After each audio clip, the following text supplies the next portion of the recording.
portefeuille des hôteliers, des hôtels, c'est l'ensemble des 300 clients qui rentrent dans notre portefeuille.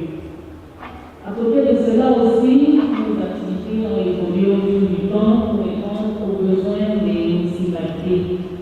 Nous nous sommes avancés vers l'assainissement parce que les villes du temps subissaient la pression de ces déchets qui se retrouvaient plutôt dans les drains au lieu d'être dans les lacs.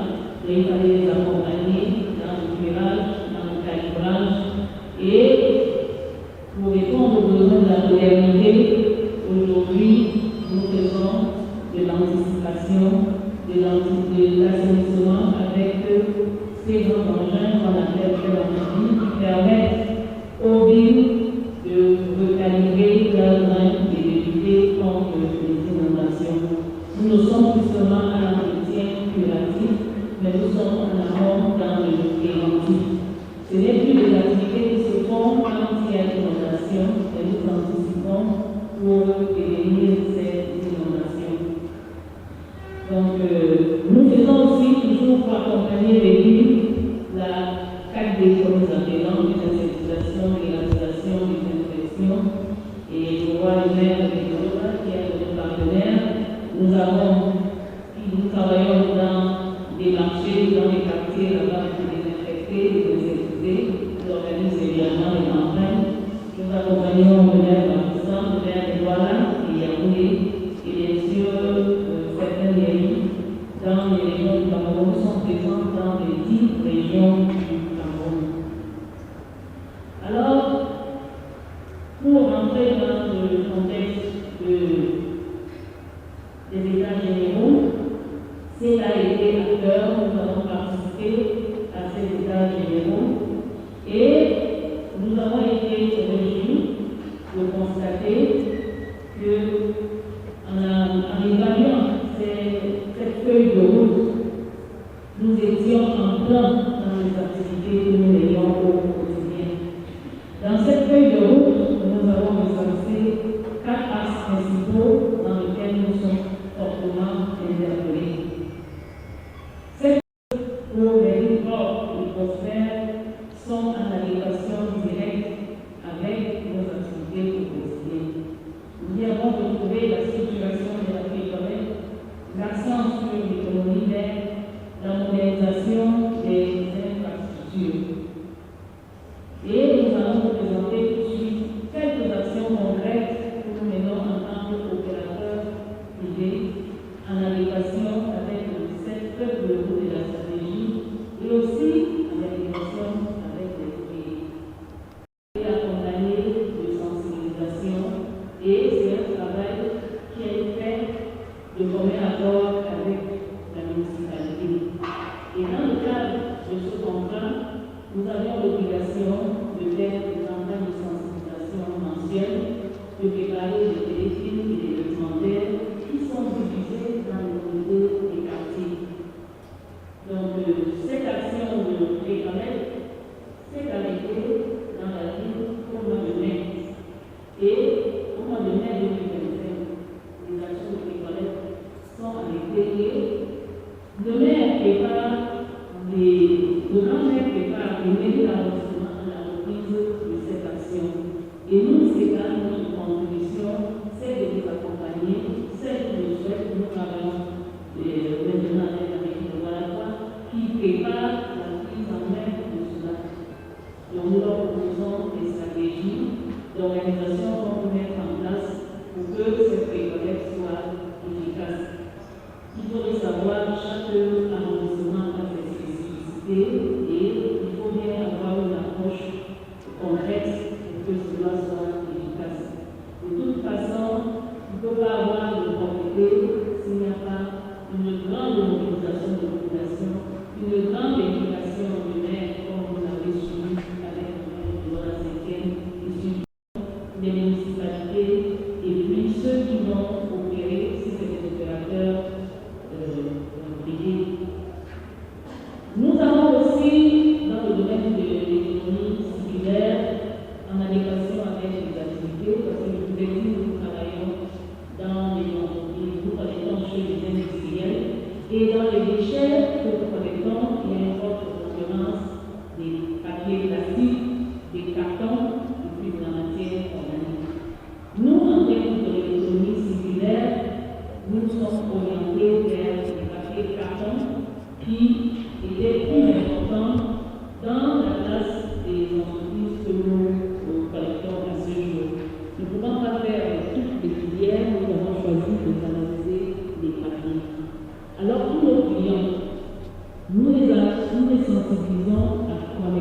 en amont, d'avoir plusieurs bacs, de faire le tri. Et la partie papier, nous rachetons à 25 francs. Tout ce qui est plastique, nous rachetons à 50 francs. Nous pesons toutes les fins de semaine ces produits recyclés et nous les déduisons de leur facture de collecte de déchets. Et nous avons donc mis sur pied un centre pour la fabrication, pour la transformation des papiers. Nous voulons transformer ce papier en alvéole. La première partie de notre projet était de pouvoir s'assurer qu'on aura une production continue en termes de papier, donc sensibiliser les actions coercitives que le gouvernement doit mettre sur pied pour améliorer ce secteur. Vous avez dit, Madame la ministre, et Monsieur le conseiller technique dans son rapport a relevé qu'il y a près de 6 millions de tonnes de déchets qui sont produits par an. Mais en vérité, dans les 6 millions de tonnes de déchets qui sont produits, près de 40% proviennent des industries. Pollueurs, payeurs, je crois que c'est d'abord sur ceux qui ont le pouvoir financier qu'on doit commencer à agir. Nous l'avons vu à Douala avec le projet Douala Clean City. Le maire a lancé cette initiative et il y a eu des brigades de contrôle qui étaient là et qui ont sommé tous les restaurateurs et tous les hôteliers à avoir des contrats chez des sociétés privées. C'est qu'elle n'est pas la seule, il y a de nombreux opérateurs, il y a des grands, il y a des petits, il y a même des ONG qui collectent. On a vu l'effet que ça a apporté. Notre portefeuille client en termes, tous les grands restaurateurs sont venus. Les hôteliers aujourd'hui qui veulent les étoiles et autres, c'est bien eux qui la nuit vont déverser les déchets dans les bacs d'Isakam. Ce n'est pas pour eux, c'est pour les ménages. On a les grands commerces, tous ces boutiques, les Chinois qui remplissent les rues et par soirée, on voit combien de bacs ils font. Dans les marchés aussi, il n'y a pas que les marées-villes. Chez l'habitant qui habite dans un sous-quartier. Madame la ministre, vous l'avez dit, les gens payent le crédit de communication. C'est vrai, les gens le payent. Mais si on veut axer cette stratégie de capter le flux financier vers les plus pauvres, c'est le pauvre qui habite où il n'y a pas de route, c'est lui qui habite où il n'y a pas de lumière, c'est lui qui a ses déchets non collectés, c'est lui qui va encore payer. Vous voyez que ce sera difficile que l'on gagne tout de suite de l'argent.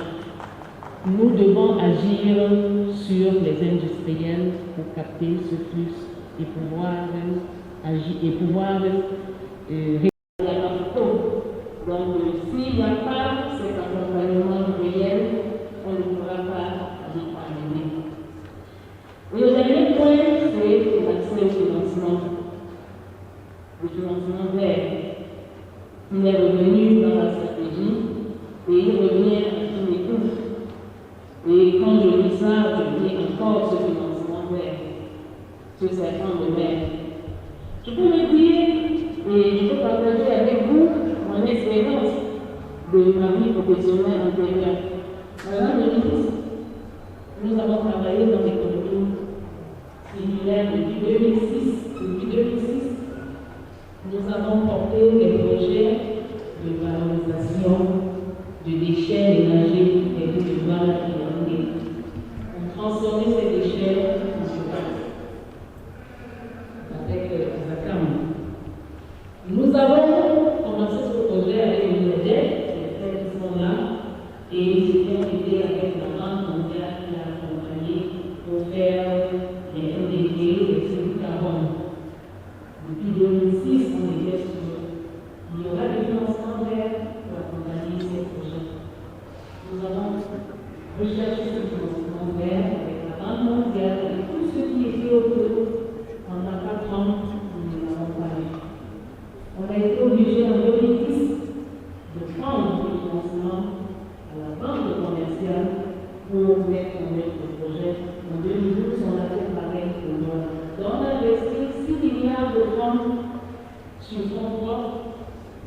avec une banque commerciale, parce que ce fonds vert n'a jamais existé. Je peux vous dire que nous avons participé à tous les plans qui ont été faits de 2006 à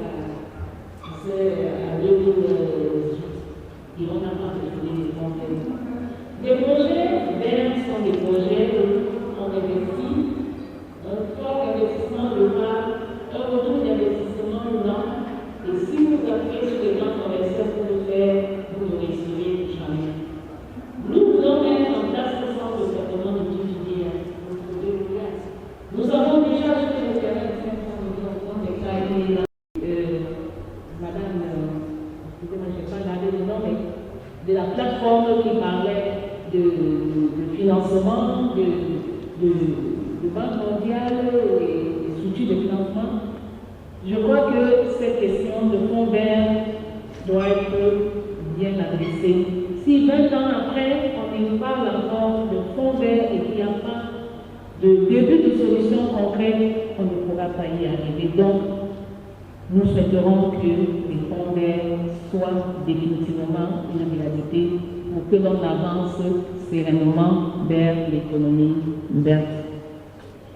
Je vais terminer mon propos en me réjouissant du fait que nous sommes tous mobilisés aujourd'hui, nous sommes tous les soldats mobilisés par Madame le ministre qui est notre générale et nous avons tous eu cette feuille de route bien qui gagne la guerre avant de l'avoir commencé. Merci.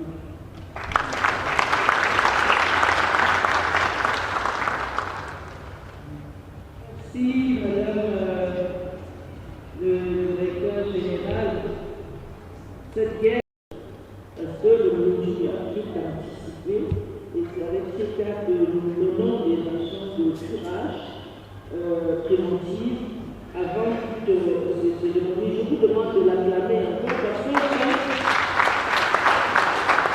on a cette volonté d'aller vers les directives que le chef de l'État a aussi aujourd'hui, aller vers l'économie circulaire qui est, il faut le dire également, la seule solution.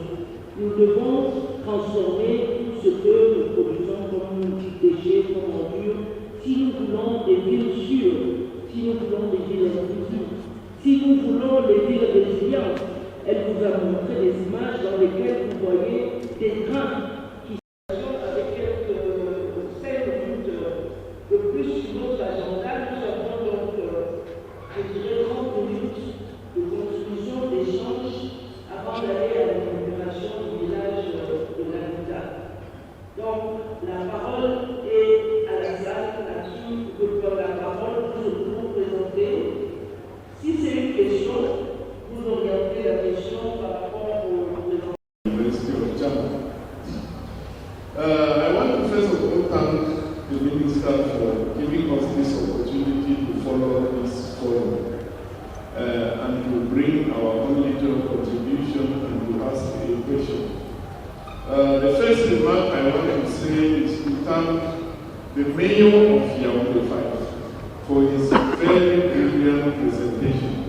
At some point, I was asking my collaborator, my colleague here, whether he is a Cameroonian, because the type of problems here he encounters and how he goes by it is not very common with us.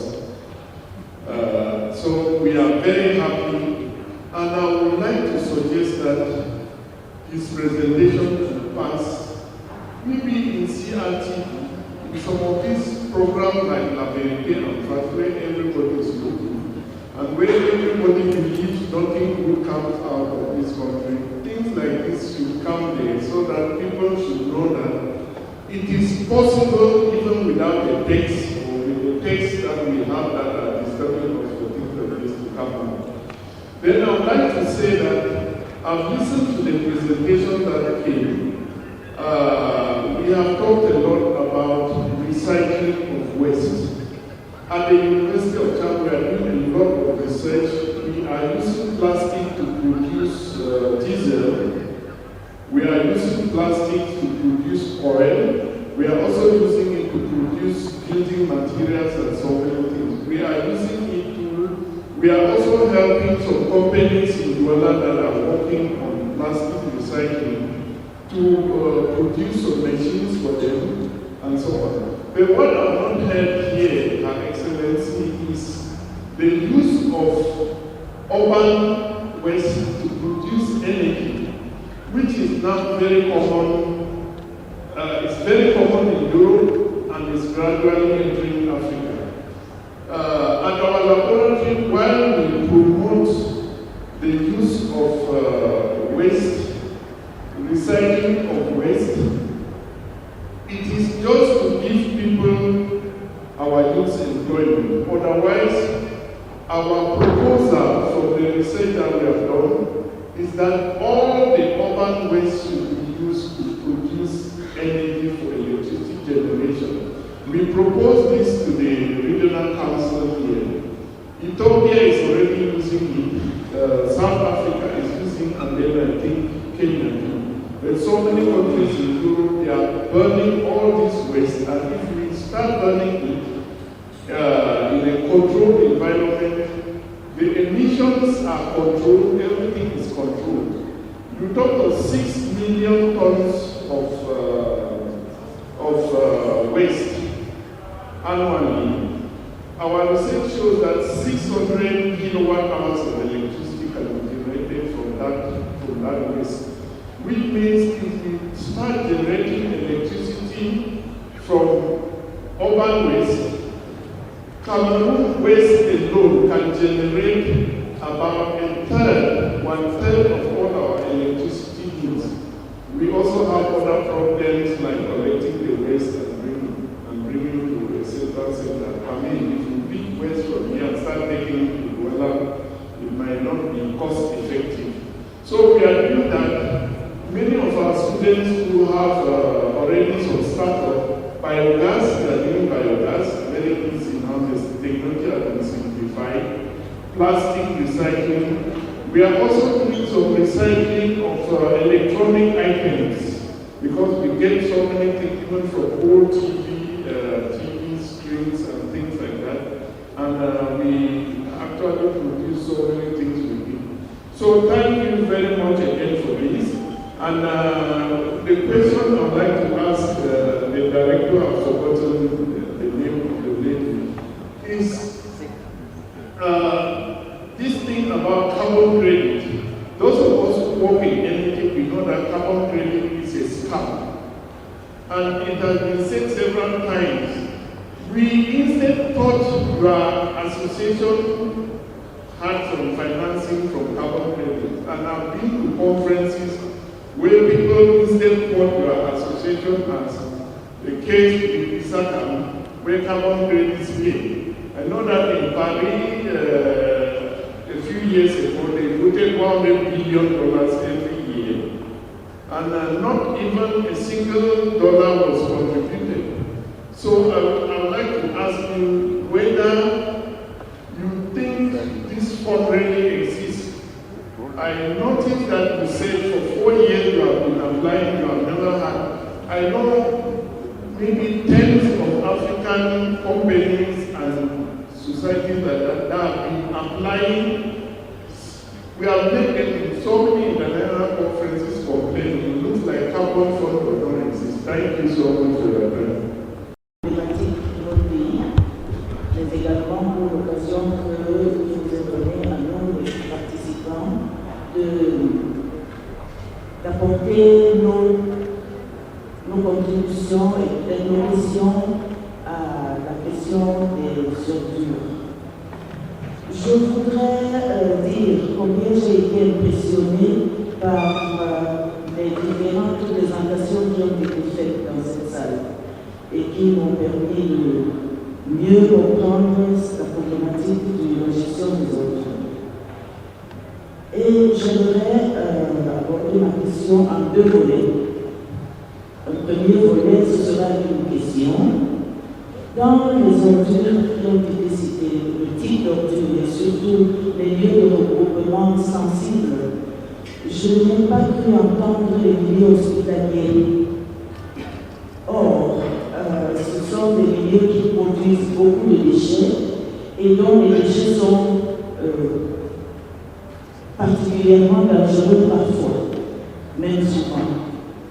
Et quand j'étais enfant, je me souviens que j'ai vu des chiens fouiller dans les déchets de l'hôpital, qu'ils amenaient ensuite partout dans la ville. Et vous savez, aujourd'hui, avec les maladies infectieuses, les risques sont grands.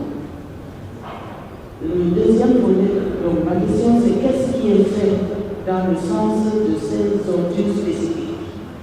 Est-ce que les ordures, les déchets produits par les hôpitaux sont pris en compte et comment? Le deuxième volet de ma question consistera en une suggestion, si vous me permettez, parce que j'ai entendu, et c'est réel, que l'une des parties les plus importantes dans les causes de la mauvaise gestion des ordures, c'est aussi l'incivisme des populations. Et cet incivisme, nous savons qu'elle se situe à plusieurs niveaux. Parce que tout être vivant produit des déchets. Tout être vivant est susceptible d'être victime de la conséquence de la mauvaise gestion des déchets. La solution, vous l'avez dit, Excellence, c'est déjà la sensibilisation de la communauté, sensibilisation des populations. Ma suggestion est que les ministères en charge des jeunes soient considérés et pris en compte dans les ministères partenaires. Sauf si c'est déjà fait et que je ne l'ai pas entendu dans les différents exposés. S'il y a Madame la DG qui a évoqué les jeunes, mais vous savez le rôle, l'impact important que peuvent jouer les enfants dans la connaissance des différentes choses qui gèrent une famille, qui gèrent la vie au quotidien.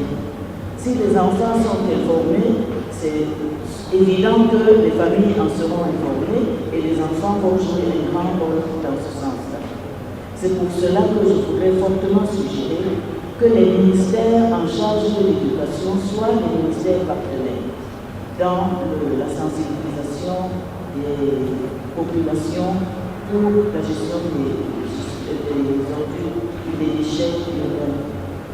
Et dans les ministères comme les enseignements secondaires, un programme est déjà prévu depuis plusieurs années qui gère les grandes entités comme l'éducation à la vie familiale et au VIH-Sida. Il y a également dans ce programme-là une branche qui s'occupe de la protection de l'environnement. Il serait aisé d'y introduire des choses pratiques. J'ai beaucoup aimé l'exposé de M. Le Maire qui a été pratique. Des choses pratiques pour que les enfants agissent de manière efficace, pas seulement des tout petits, mais du plus petit jusqu'à l'étudiant, qu'ils agissent de manière très très pratique pour dans le contexte de cette gestion. Et les semaines qui viennent de passer nous ont montré par ailleurs l'impact que les étudiants ont pu avoir sur l'invention et les innovations dans notre pays. Donc non seulement ils peuvent propager la sensibilisation, mais ils peuvent également proposer des solutions de remédiation en fabriquant, en proposant des solutions dans les outils qui serviraient à cela. Je vous remercie pour m'avoir donné. Merci Madame la Vice-Présidente.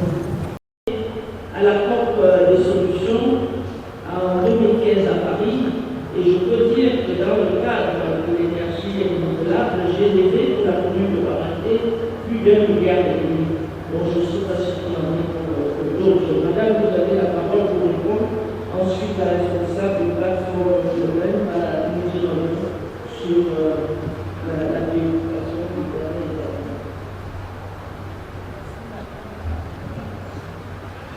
Merci Madame le ministre. Je vais répondre aux préoccupations de M. le ministre qui a d'abord parlé de valorisation énergétique des déchets et demandé pourquoi on fait pour parole. Je vais lui dire qu'il y a eu 2 projets de captage encore au Cameroun. qu'ils étaient un peu en avance sur la réglementation. Au Cameroun, il n'y avait pas encore la loi sur la décentralisation du secteur de l'électricité. Donc, à partir de 2010, quand le financement a été mis en place, le projet a consisté au captage de biogaz et en transformation en crédit carbone. Ces crédits ont effectivement été vendus et continuent même à l'être sur Douala et sur Yaoundé. Le seul bémol, c'est les coûts. Les coûts, quand on démarrait le projet, c'était 12 € la tonne de crédit carbone. Mais après, le marché a chuté. Donc, les crédits carbone existent, c'est le financement pour accompagner l'activité qui n'est pas. Donc, si vous avez besoin d'informations, on peut vous les donner hors micro. Pour ce qui est de la vente de l'électricité, les coûts de production de l'énergie à partir du biogaz revenaient à 100 francs. Et c'est Eléo qui devait l'acheter. Le projet a été maturé avec l'accompagnement de ARCEL et du ministère même de l'énergie. Seulement, Eléo, qui est un peu, donc il fallait que quelqu'un paye et c'est ça qu'il y a donné. Donc, ailleurs, il y a des subventions qui accompagnent ces projets. Nous pensons qu'on y arrivera avec le temps. Pour ce qui est des déchets hospitaliers, les déchets hospitaliers sont incinérés. La plupart des hôpitaux ont des incinérateurs, mais ceux qui n'en ont pas les transportent et les acheminent dans les incinérateurs. Il y en a pas mal dans toutes les villes, voilà, et surtout, il y a des incinérateurs. En principe, toutes les régions ont des incinérateurs. Mais dans le cadre de notre centre de traitement multifilière, il y a un incinérateur qui est prévu, mais surtout aussi la collecte dans des camions spécialisés pour les petites unités qui n'en ont pas. Merci, Excellence. S'agissant de l'intervention du collègue urbaniste, je dois dire que le projet Plateforme Urbaine accompagne, en dehors du travail qui est fait sur la gestion des déchets, accompagne le gouvernement dans le cadre de la révision du cadre normatif en matière de développement urbain et d'aménagement du territoire. Dans ce cadre-là, nous avons mis en place un groupe de travail qui a travaillé pendant à peu près 2 ans et demi, justement sur la réforme du cadre normatif pour le mettre en conformité par rapport aux nouvelles exigences de résilience, d'inclusion, de l'intégration du genre et beaucoup d'autres problématiques parce que par exemple la loi sur l'urbanisme datait déjà de 2004 et qu'il y a énormément de choses qu'il fallait prendre en compte pour la revisiter et pour intégrer par exemple les paramètres du code de la décentralisation, d'autres aspects plus spécifiques sur les changements climatiques. Et nous avons donc travaillé avec l'ensemble des 69 institutions qui sont membres de la plateforme, dont l'Ordre des urbanistes fait partie.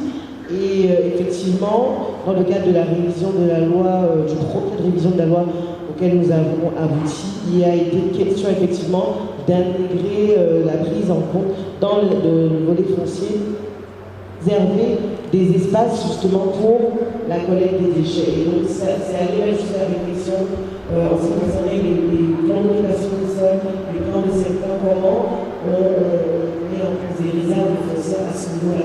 Mais je dois le dire, tout ça doit